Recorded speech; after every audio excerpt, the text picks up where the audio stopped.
বালুদস্যুতে থাবায় অস্তিত্ব সংকটে নদী, নীরব প্রশাসন।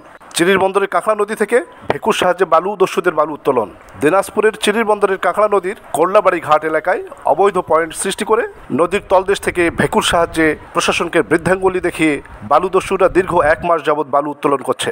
এমন তথ্যের ভিত্তিতে 10 মে শনিবার বেলা 12টায় সরজমিনে গিয়ে এর সত্যতা পাওয়া গেছে। এ সময় ঘটনাস্থলে উপস্থিত এই অবৈধ বালুর পয়েন্টের অন্যতম এক কর্ণধার ইউপি সদস্য আশিকুল জানান, এই পয়েন্টের সঙ্গে চিরিরবন্দর উপজেলা বিএনপির সভাপতির ছেলে নূর আলম, 7 নং ইউনিয়ন বিএনপির সাধারণ সম্পাদক সেলিম শাহ সহ 7 থেকে 8 জন জড়িত রয়েছে। পয়েন্টটি এখন অবৈধ হলেও অল্প সময়ের মধ্যে এর বৈধতা পাবে, এমনটাই দাবি করেন তিনি। এ সময় তিনি সংবাদকর্মীদের নিউজ না করবার জন্য ম্যানেজ করবার চেষ্টা করেন।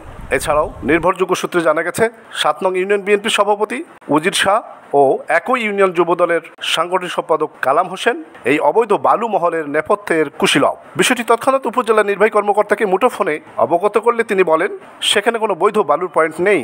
যারা এই অবৈধ কর্মযজ্ঞের সঙ্গে জড়িত তাদের বিরুদ্ধে ব্যবস্থা নেওয়া হবে বলে সংবাদকর্মীদের তিনি আশ্বস্ত করেন। লিমন হায়দার, স্বাধীনতা টিভি, দিনাজপুর।